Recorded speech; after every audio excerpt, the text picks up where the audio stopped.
Salatu wassalamu ala asyrafil mursalin imamil muttaqin sayyidil ghurril muhajjalin wa ala alihi wa ashabihil mujahidin at-tahirin, amma ba'du.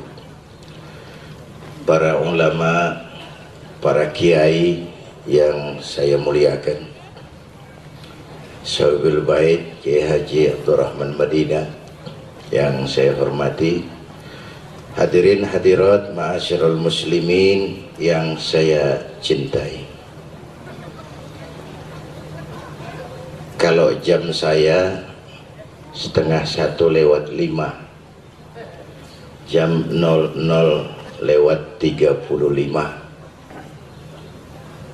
menurut tradisi Indonesia ini sudah ganti hari. Jadi inilah maulid terpanjang di dunia. Mana ada orang maulid sampai ganti hari. Saudara-saudara, dari para ulama dan kiai-kiai kita tentang peringatan maulid, dua hal yang kita dengar. Pertama tentang pribadi Nabi, kedua tentang ajaran yang beliau sampaikan. Gayanya masing-masing, karena kiai kita punya kepribadian sendiri-sendiri, mulai gaya orator sampai gaya Asep Sunandar.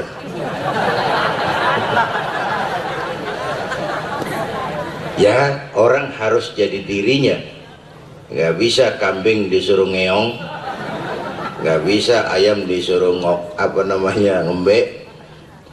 Saudara-saudara, tentang pribadi Nabi kita sudah sepakat bahwa beliau tokoh yang serba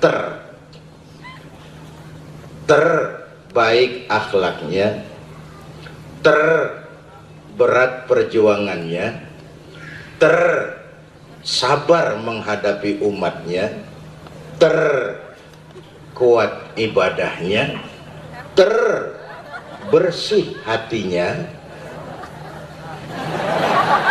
Udah dah, gue nggak terusin, nyampur aja lo.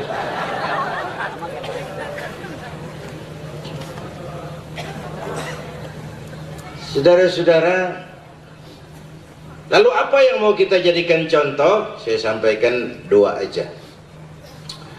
Pertama, beliau tokoh pemimpin yang ucapannya adalah perbuatannya, lidahnya adalah hatinya, ucapannya adalah perbuatannya. Apa yang beliau perintahkan, beliau pelaksana pertamanya. Ana awwal wajibin ala ma amartukum bih. Ini kesuksesannya. Kalau beliau mengajarkan saudara-saudara, rajin-rajinlah bersedekah, Nabi di rumahnya nggak pernah ada duit nginep. Pernah habis sholat, Assalamualaikum, Assalamualaikum, pulang, nggak wirid, nggak doa. Sahabat heran. Gak lama Nabi balik lagi, ya Rasul, kenapa tadi kok pulang? Tadi habis sholat tiba-tiba saya ingat di rumah di bawah tikar ada duit 2 dirham, belum saya sedekahin.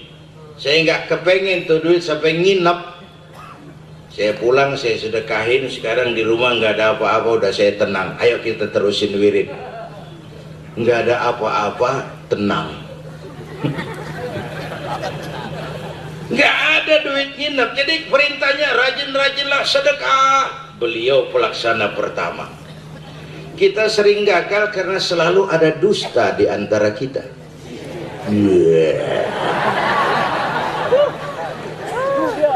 Bisa memberi contoh tapi nggak bisa jadi contoh. Ini bisa memberi contoh tapi nggak bisa jadi contoh. Saudara-saudara, rajin-rajinlah bersedekah. Yang teriak buntut gasiran, pelitnya 17 setan. Bagaimana orang mau ikut? Kita baru selesai pemilu legislatif, ntaran lagi mau milih presiden. Ya, Ambil pelajaran. Pertama, sudah waktunya rakyat jadi pemilih yang pinter.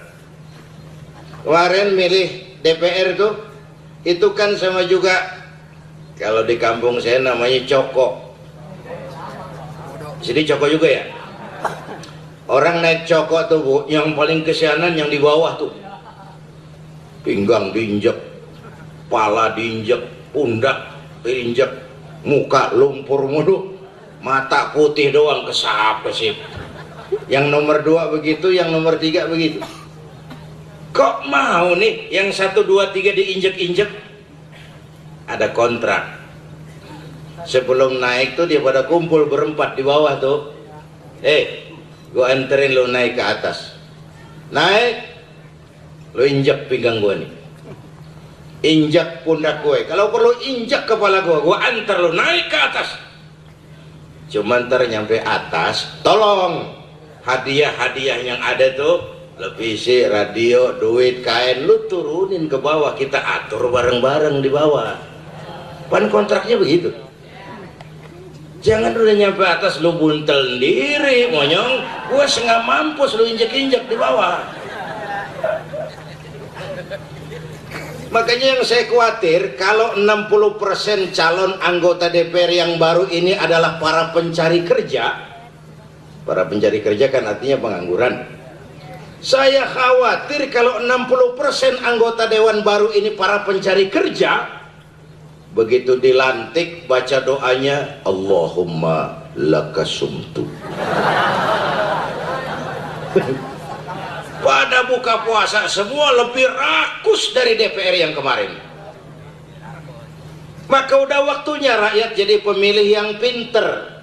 Jangan terpesona penampilan, jangan terbuai janji. Emas pasti kuning, bener itu? Apa semua yang kuning pasti emas? Dah udah pinter banget dah.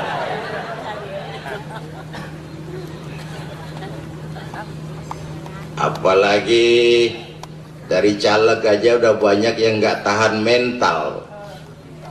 Tadi kan udah dibicarain banyak yang stres.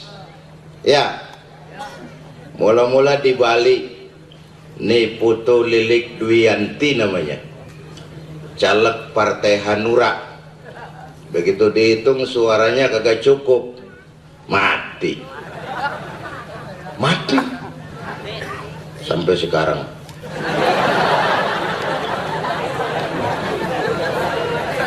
Mati.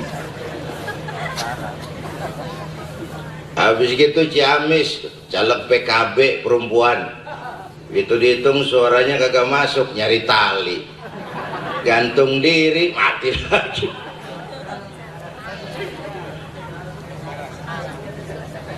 Iya sampai sekarang.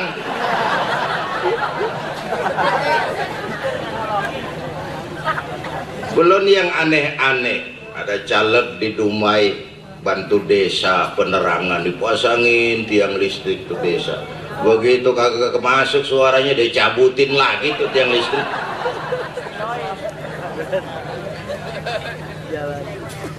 Nggak tahan mental. Bapak Ibu hadirin yang saya hormati, udah waktunya kita jadi pemilih yang pinter. Jangan terbuai janji, jangan tertipu penampilan. Bahkan kalau fikih, itu kan di masjid kan kita suka sembahyang berjamaah ya. Ada imam nggak? Ada makmum nggak? Sama itu bernegara kayak begitu. Supaya bisa berjamaah harus ada imam, ada makmum. Makmum siapa Pak? Siapa aja dah. Makmum mati bang ngikutin, siapa juga boleh jadi makmum. Ngaji deh sama kiai mana kek, baca fikih setebal apa kek, nggak ada bab pemilihan makmum. Makmum nggak usah dipilih, ya apa aja boleh. Orang budak bang, boleh jadi makmum. Bacanya kagak bener, boleh jadi makmum. Tukang tengeng itu bang, mabok mulu itu boleh jadi makmum. Ketinggalan 1 rakaat boleh jadi makmum, tapi nggak tiap orang boleh jadi imam. Kenapa? Ini imam mau mimpin orang banyak, Bang. Kalau imam goblok, makmum bego, hancur sembahyang. Nih, taran lagi mau milih imam nih. Ya.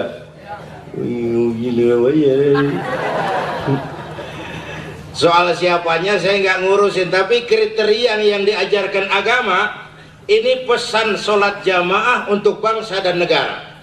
Siapa yang harus jadi imam? Kata Nabi, syarat pertama a'lamuhum. Orang yang paling alim di kampungmu siapa? Angkat jadi imam. Yang paling alim, bukan yang paling pengen. Bener ini.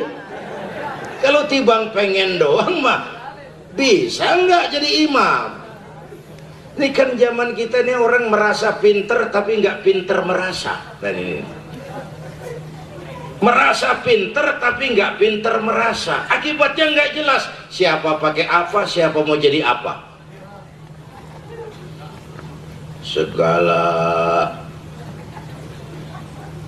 siapa tuh bekas lakinya Dewi apa tuh?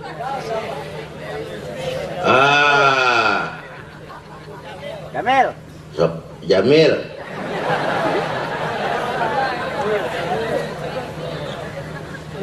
Mau jadi wali kota Serang. Ayu Suraya mau jadi wakil Bupati Tegal. Untung gagal. Kalau berhasil saya habis rakyat Tegal goyang semua. A'lamuhum, cari imam yang paling alim, bukan yang paling pengen. Kalau ngikutin imam yang alim enak, punya wawasan. Ini negara lagi kayak apa, rakyat maunya bagaimana, memperbaiki kesulitan konsepnya apa, jalan keluarnya bagaimana. Yang alim, bukan yang pengen. Jelas? Jelas? Konsepnya. Ustadz, kenapa? Di kampung saya ada 2 orang alimnya sama. Yang mana dipilih? Kalau ada 2 orang alimnya sama, Nabi ngasih isyarat afsahuhum, yang dipilih yang lebih fasih lidahnya. Satu alim pelok, yang satu alim kagak pelok. Yang kagak pelok dong jadi imam. Kenapa? Nggak sah orang fasih bermakmum kepada imam pelok. Ustadz, imam pelok terus makmum pelok semua, sah. Itu namanya kampung pelok, biarin, susah diurusin udah yang begitu. Fasih, fasih ini bahasa berbangsanya apa? Nyambung. Pemimpin yang nyambung sama rakyat tuh enak ngikutinnya. Ini kan kadang-kadang rakyat maunya ngetan, pemimpin ngulon, ujug-ujug. Rakyat maunya ngilir, pemimpin ngudik. Nggak nyambung, capek. Kalau saudara senang maulid, jangan cari pemimpin yang anti maulid, pegel ribut sama pemimpin lulu. Jelas? Saudara suka tahlil, jangan cari pemimpin yang anti tahlil, ribut sama pemimpin lulu, jalan di tempat. Nggak bisa kemana-mana kayak kepiting. Kepiting tuh taruh seember, aman, tinggal kemana gak bakalan pergi. Kenapa? Sebab kepiting kalau ada yang naik, temannya tarikin ke bawah. Utak-utak di situ juga kepiting loh. Jalan di tempat. Loh, kalau punya pemimpin nggak nyambung susah. Orang tua kita dulu kan ngajar jangan tersenyum kepada orang buta, jangan berbisik kepada orang tuli. Orang buta diajak senyum, bagus maksudnya, cuman kan rada mubazir. Oh, ini kagak paham, ini kagak nyambung, nggak nyambung. Saya pidato di depan nenek sekalian. Sekarang ini kebijakan politik luar negeri Amerika terhadap Irak lain dengan zamannya George Bush. Kata nenek-nenek, urusan apa sama Irak? Sok tinggi cuman kagak nyambung. Bukan yang kayak begitu yang kita mau, yang nyambung. Tahu persis, makanya dipesan oleh Nabi, Apa pesan baginda Nabi? Iza shalla ahadukum idza amma ahadukumun nasa falyukhaffif. Kalau kamu jadi imam, ringankan sembahyang kamu, jangan terlalu panjang kalau jadi imam. Kenapa? Makmum nggak sama kekuatannya. Coba terapkan ini dalam berbangsa dan bernegara. Pemimpin harus tahu persis apa rakyatnya itu. Jangan cuma tunggu laporan. Jangan menganggap rakyat sekedar angka statistik. Rakyat punya hak, rakyat punya kewajiban. Kalau jadi imam jangan terlalu panjang. Makmum nggak sama kekuatannya. Ada makmum yang tua rentak, diri aja udah gemeter. Ya, ada makmum yang punya darah tinggi, kalau sujud kelamaan palanya ngebet. Ada makmum yang udah janji, habis sembahyang mau terima duit. Kalau imam kelamaan, kalau saudan makmum. Ini namanya kudu nyambung. Jangan udah jadi imam sembahyang isya berjamaah, rakaat pertama selesai Fatihah, Yasin. Makmum ngikut mengikut, tapi kan ngancem. Kata makmum, besok gua taubatin balik lagi kemari. Imam kagak tahu diri. Ikut-ngikut, cuman ngancem nih gara-gara pemimpin kagak nyambung. Bu, Ustadz, apa lagi? Digabung saya berdua nih. Alimnya sama, fasihnya sama. Yang mana yang dipilih?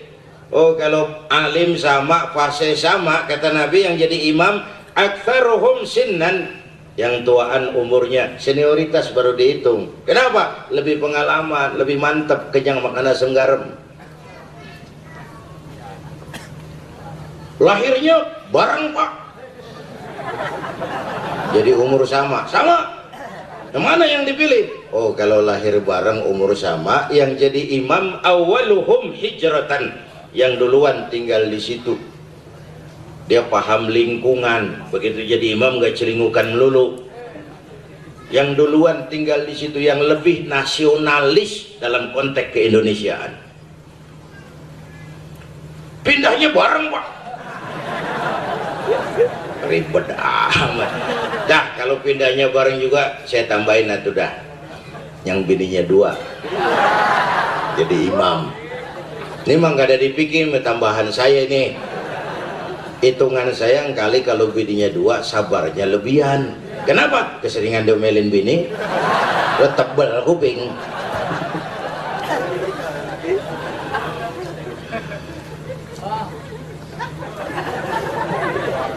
Ya, pesan kedua ngadepin pilpres nih, tetap pesan Kiai Hasyim Adan tadi, jaga kerukunan.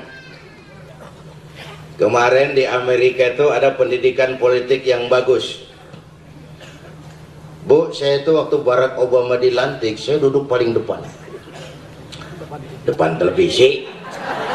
Udah tibang dengerin aja pakai protes, diam udah.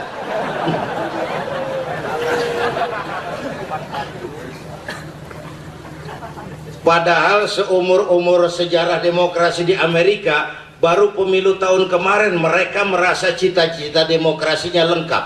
Kenapa? Orang kulit hitam terpilih jadi presiden. Sebelumnya nggak pernah. Sejak zaman Martin Luther King sampai senator Jesse Jackson. Padahal dari 200 tahun yang lalu Amerika teriak semua manusia dilahirkan sama, teorinya itu. Prakteknya warga hitam tetap warga kelas 2. Senator Jesse Jackson itu 2 kali maju jadi calon presiden, nggak pernah berhasil. Apa dia nggak pinter? Dia jenius. Apa nggak punya konsep ekonomi? Konsepnya dahsyat. Apa moralnya pucat? Dia pendeta. Apa dia miskin? Dia kaya. Maklum itu Amerika. Di Amerika orang biasanya kaya dulu baru jadi presiden. Di Amerika orang kaya dulu baru jadi presiden. Di Amerika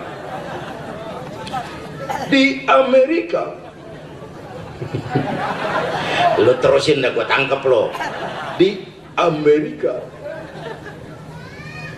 kok gak berhasil dia? Jawabannya sederhana, kulitnya hitam. Padahal demokrasi, cita-cita demokrasinya bilang semua manusia dilahirkan sama. Dia punya Declaration of Independence that all men are created equal.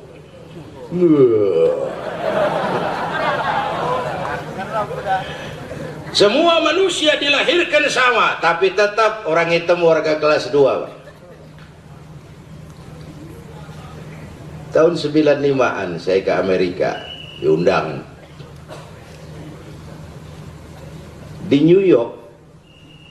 Tahu New York, Bu? Nah, Tambun ke kanan. Tahu sok tahu lu. Apa aja tahu, gue heran.